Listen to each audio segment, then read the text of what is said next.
breaking news tonight. A stunning scientific discovery reveals the true engineering behind Noah's Ark.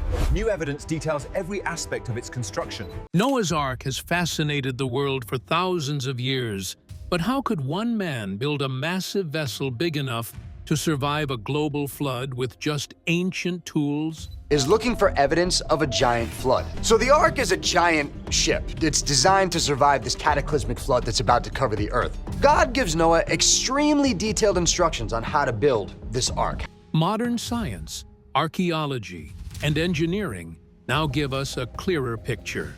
From clever design and sturdy materials to the logistics of housing animals and surviving storms, the Ark's construction was more than legend.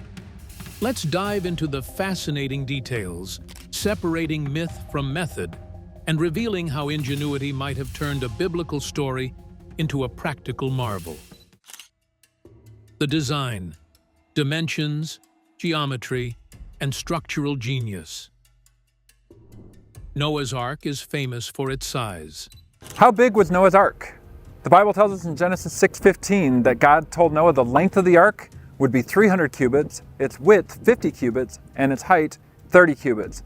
Of course, the question is, The Bible says it was 300 cubits long, 50 cubits wide, and 30 cubits high. That's about 450 feet long, 75 feet wide, and 45 feet high. Roughly the length of 1.5 football fields. Even today, that is a huge wooden boat.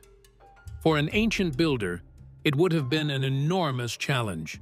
But size alone wasn't enough. The Ark also had to float, survive storms, and carry all the animals, food, and supplies for months. The first step in building something that big is understanding the shape. Engineers know that a boat must be balanced. If the sides are too tall and narrow, it could tip over. Too flat and wide, and it could be hard to move through water. The Ark's rectangular shape might seem unusual, but it actually makes sense. A long, wide, and relatively shallow vessel is very stable. Modern experiments with floating boxes of the same proportions show that it could survive waves and carry heavy loads without sinking. Even with primitive tools, builders could use simple mathematics to measure length, width, and height, making sure everything fit together. Inside the Ark, the design had to consider space. It wasn't just a big box. Ancient texts hint at multiple levels or decks. 3 decks were probably included, one for living spaces, one for food storage, and one for animals. This kind of organization prevents chaos. Animals could be grouped together, feed could be stored safely, and people could move without stepping on animals or supplies. The decks also added extra strength to the hull. Each level acted like a brace, keeping the Ark from bending under its own weight. Wood alone wouldn't be enough. The Ark needed to resist bending and breaking in rough waters. Builders could use a framework of beams running lengthwise and crosswise. Think of it like a skeleton inside the boat. These beams give the hull extra support, so even giant waves wouldn't break the structure. Today, engineers studying wooden boats confirm that this kind of internal framework is critical for long-lasting strength. Ancient builders likely noticed the same principles through trial and error, even without formal engineering knowledge. The roof and walls had to be carefully shaped too. The Bible describes a roof with a window or opening along the top. This opening would let light in, allow air to circulate, and give a place to throw out waste. Ventilation was more important than people might think. Animals need fresh air, and wooden walls can trap heat and moisture. Even a simple rectangular opening could prevent problems inside the Ark, keeping everyone healthier and calmer during the long journey. Weight distribution was another critical design point. The Ark had to carry massive loads, hundreds of animals, food, and supplies. Builders could arrange animals by size, weight, and behavior. Heavy animals like elephants or cattle would be kept near the bottom to lower the center of gravity. Lighter animals could stay on upper decks. Food and water could be stored along the sides to balance the weight. This kind of planning reduces the risk of tipping or sinking, a principle modern sailors still use today. Another smart detail in the ark's design is its modular approach. Large beams could be cut and joined in sections, then assembled like a giant puzzle. This makes construction easier and faster. Builders could work on different sections at the same time, then bring them together. Even without cranes or machines, simple ramps, levers, and human strength could move huge timbers into place. History shows that ancient civilizations moved massive stones and wood with similar methods, so it's plausible the ark was built in sections too. The ark's shape also helped in storms. A rectangular hull is stable but not perfect for cutting through waves. The solution was to rely on stability rather than speed. Waves would lift the ark evenly without tipping it. A low center of gravity, heavy beams along the bottom, and a high width-to-length ratio all help keep the vessel upright. Modern computer simulations show that this shape could survive even strong floods for weeks without capsizing. Ancient builders, observing smaller boats in rivers or lakes, could have applied the same lessons on a larger scale. Finally, simplicity was genius. The ark wasn't decorative or overly complex. Its design focused on function. It needed to float, hold everything, and survive storms. Every choice, from shape to internal structure, prioritized practicality. Builders didn't waste time on ornamentation because every beam, joint, and deck served a purpose. This kind of design thinking is something modern engineers admire. Use materials efficiently, balance weight, and make the structure strong and stable. In the end, the ark's design shows a blend of careful planning and practical wisdom. The builders had to think about size, balance, space, structure, ventilation, weight, and storm resistance, all without modern tools or formal mathematics. What seems like a miraculous vessel could also be a product of smart, simple engineering principles applied with patience and observation. Ancient humans were capable of more than we sometimes give them credit for, and the ark is a perfect example. But even the best design is useless without the right materials, so the next step was choosing wood, sealants, and tools that could bring the ark to life. Materials and tools. What the ark was made of. Design is only the first step. Even the smartest plans are useless without the right materials and tools. For Noah's Ark, the Bible says the main material was gopher wood. Scholars aren't sure exactly what species that refers to, but possibilities include cypress, cedar, or another durable wood that ancient builders could harvest and shape. Whatever it was, it needed to be strong, long-lasting, and resistant to water. This choice was critical because the ark had to survive months afloat, carrying enormous weight. Wood alone wasn't enough. The ark had to be watertight. So ancient builders used natural sealants. The Bible mentions pitch, which most experts believe refers to a sticky substance like bitumen. Bitumen was common in Mesopotamia and nearby regions, used to waterproof boats, containers, and roofs. Builders would coat the inside and outside of planks with this resin to prevent leaks. Modern experiments with wooden vessels show that even a thick layer of natural resin can keep water out for extended periods, making it plausible for a vessel the ark's size to stay afloat. Cutting and shaping wood in those times required skill.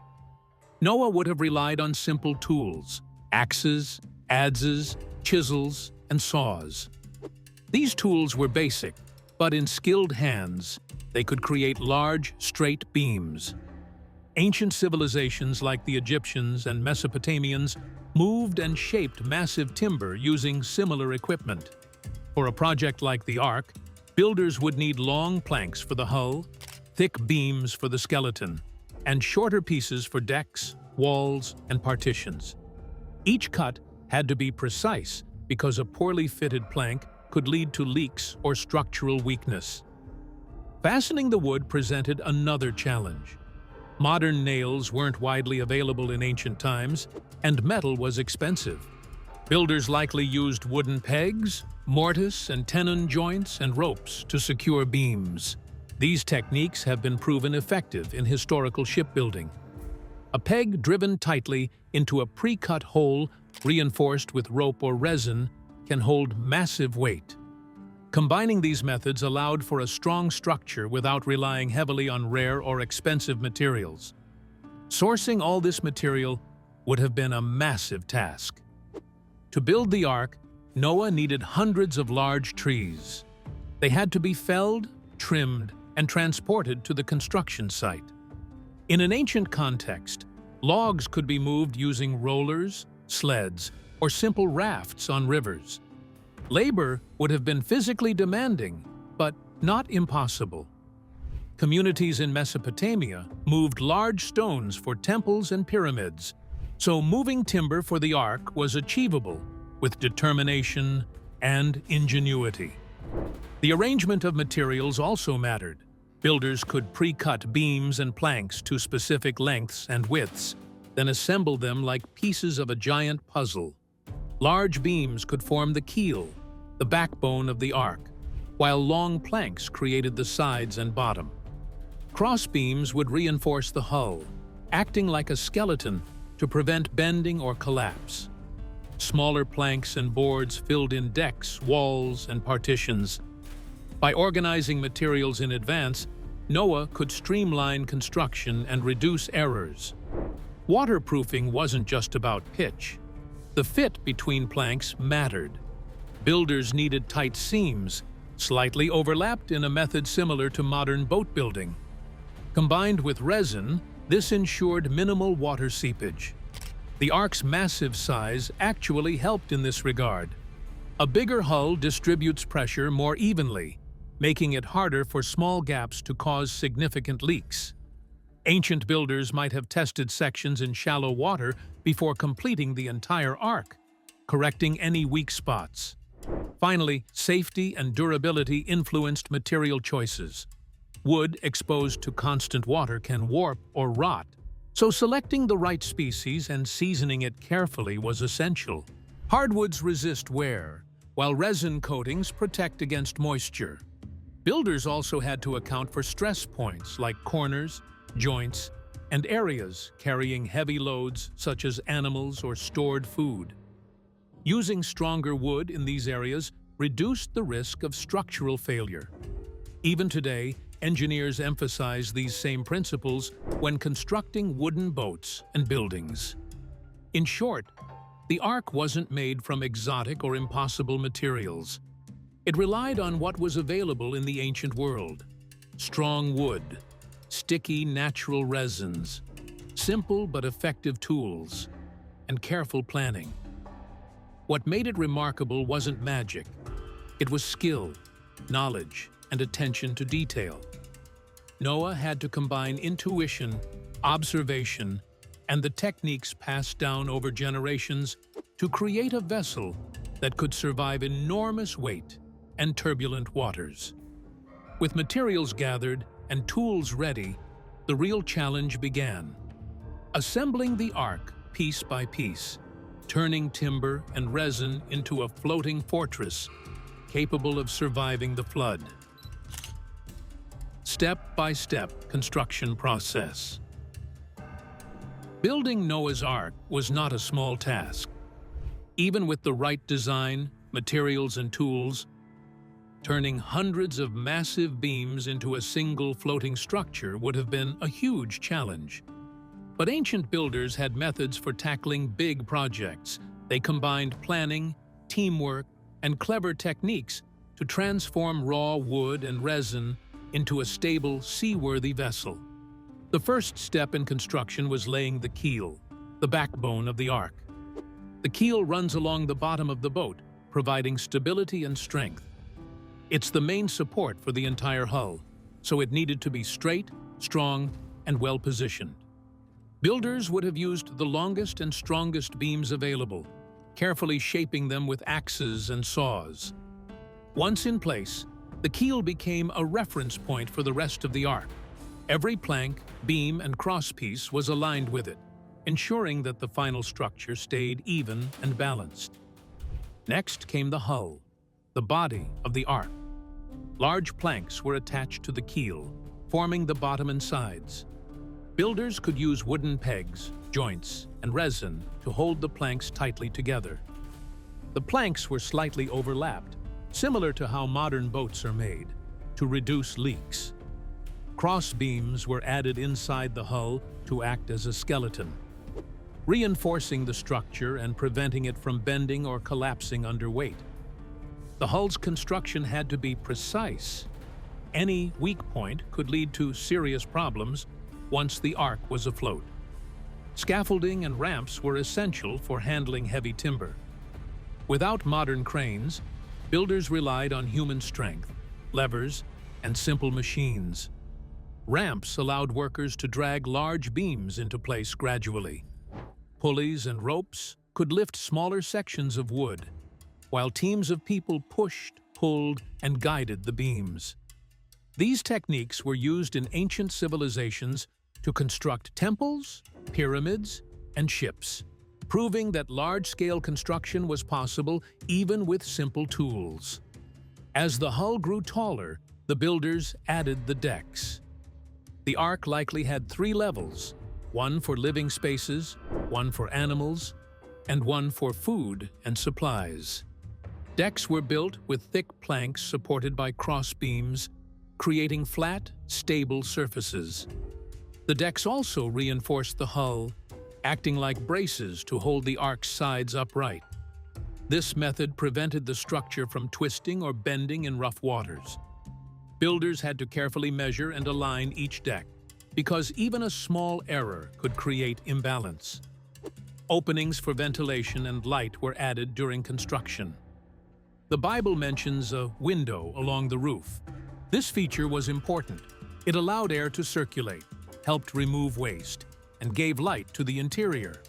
The opening was likely covered with wooden slats or screens to prevent animals from escaping while still letting air in. Builders also had to make doors large enough for animals to enter and exit, and strong enough to hold them safely inside during storms. Weight distribution was carefully planned. Heavy animals, like cattle and camels, would be kept on the bottom deck, lowering the center of gravity. Lighter animals could be placed on upper decks. Food and water were stored along the sides to balance the load. Even the placement of humans mattered. They needed space to move and care for animals without tipping the ark. Proper weight management was essential to prevent capsizing or structural stress, something modern engineers confirm is crucial in large wooden vessels. The ark's assembly was likely modular. Builders could work on sections independently, cutting and shaping beams, assembling smaller frames, then joining them into the larger hull. This approach saved time and reduced mistakes. Large sections could be tested in shallow water before being connected, allowing adjustments to improve stability. Ancient builders often used similar methods for temples and ships, combining careful planning with trial and error testing. Every step required teamwork and coordination. Noah likely organized labor into groups, each responsible for a part of the ark. Some teams cut and shaped wood, others handled assembly, and others applied waterproofing. Workers needed skill and patience. Even small errors in cutting or fitting could lead to gaps, leaks, or weak points. The combination of planning, skill, and repetition ensured that the ark's construction remained strong and reliable. Finally, waterproofing and finishing touches were applied. Resin or pitch was spread over seams, joints, and the entire exterior to prevent leaks. Builders would check every section carefully, sealing cracks and ensuring planks were tightly joined. The ark wasn't just a big wooden box. It was a carefully engineered vessel designed to withstand months of floating on unpredictable waters. The construction process may have taken years, but it was methodical. Step by step, beam by beam, the ark rose from the ground into a massive, stable, and functional structure. Its design, materials, and careful assembly made it capable of carrying humans, animals, and supplies safely through a flood. Ancient builders may not have had modern tools or machines, but they had observation, ingenuity, and a deep understanding of how to work with wood and water. Combined with teamwork and careful planning, these skills turned a daunting blueprint into a floating fortress. With the ark built, the next challenge was keeping it functional and safe, especially housing thousands of animals and ensuring everyone survived the journey. Life on the ark: animals, storage, and survival. Building the ark was only half the challenge. Once completed, Noah faced the enormous task of keeping all the animals, humans, and supplies alive during the flood. Life on the ark required planning, organization, and constant attention. Even a small mistake could have caused chaos in a vessel carrying thousands of creatures in a confined space. Animals were central to the ark's purpose, so housing them safely was critical. That there were fewer than 1,400 animal kinds on the ark. So the subject of fitting and caring for all of the required animals on the ark is a significant point of contention between biblical creationists and skeptics. The Bible says Noah brought 2 of every kind, or 7 pairs of certain clean animals. While the exact number is debated, well, some Bible translations indicate that Noah was to bring 7 of each flying creature and clean animal. Yet other Bible translations state that 7 pairs of these creatures were on the ark. even a small estimate means hundreds or thousands of animals. Organizing them required careful thought. Large animals, like cattle, elephants, or camels, would stay on the lower deck. This kept the ark balanced and lowered the center of gravity, which helped prevent tipping. Smaller animals, like sheep, goats, and birds, could be housed on upper decks or in pens along the sides. Feeding all these animals was a logistical challenge. Ancient farmers knew how much food different animals need, and Noah likely used this knowledge to plan storage. Grain, hay, and other plant matter were packed in dry, airtight containers to prevent spoilage. Water was stored in large barrels or cisterns, possibly supplemented by collecting rainwater from the ark's roof. Feed and water would need to be replenished regularly, requiring organized schedules and careful rationing. Waste management was also important. Thousands of animals produce a lot of waste, and without proper removal, disease and foul odors could spread quickly. Builders might have designed removable trays, pits, or sections that allowed waste to be collected and stored away from living areas. Ventilation was critical to keep air fresh.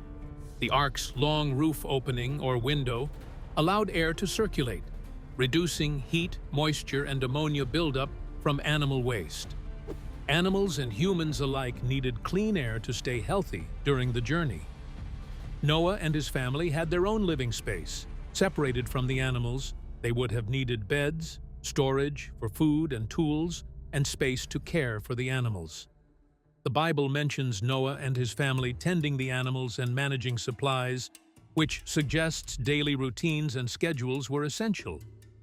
Feeding, cleaning, and monitoring animals required constant attention, with work likely divided among family members in shifts. This kind of organization kept chaos under control and ensured survival. The ark's design also considered movement and comfort. Animals were grouped by type and size, preventing fights and minimizing stress.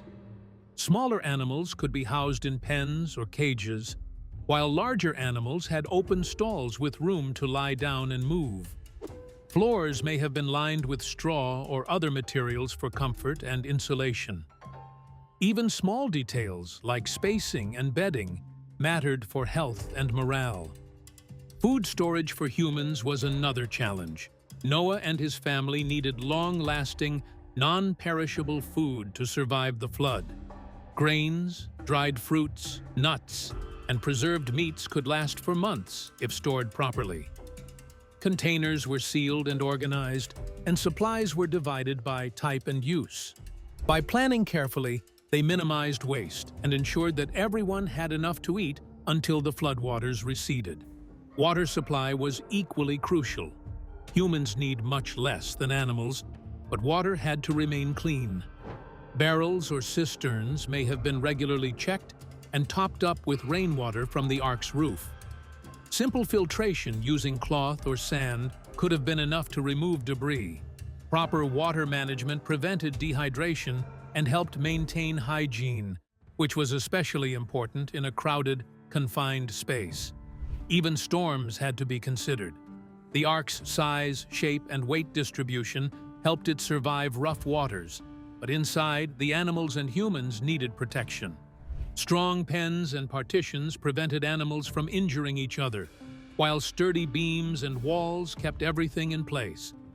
Ventilation reduced humidity, while careful packing minimized shifting loads during waves or sudden movements.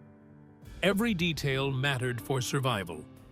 Life on the Ark was not easy, but it was possible with careful planning and dedication. Noah's knowledge of animals, food, and farming, combined with the Ark's smart design, created a floating ecosystem capable of surviving a global flood. Ancient builders might not have had scientific manuals, but observation, experience, and practical wisdom allowed them to create an environment that supported life under extreme conditions. Even with all these measures, the story of Noah's Ark does not end with construction or survival. It continues in the search for evidence, scientific insights, and modern interpretations of one of history's most fascinating legends. Science, archaeology, and modern theories. The story of Noah's Ark has inspired scientists, archaeologists, and explorers for centuries. People have wondered, was the Ark just a legend, or could it have actually existed? Modern research doesn't give all the answers, but it provides fascinating insights into how a structure like the Ark could have been built, how floods might have happened, and what ancient shipbuilding techniques could achieve. Geologists and climate scientists have studied the plausibility of a massive flood. Some researchers suggest that catastrophic floods occurred in regions like Mesopotamia around 5,000 to 6,000 years ago.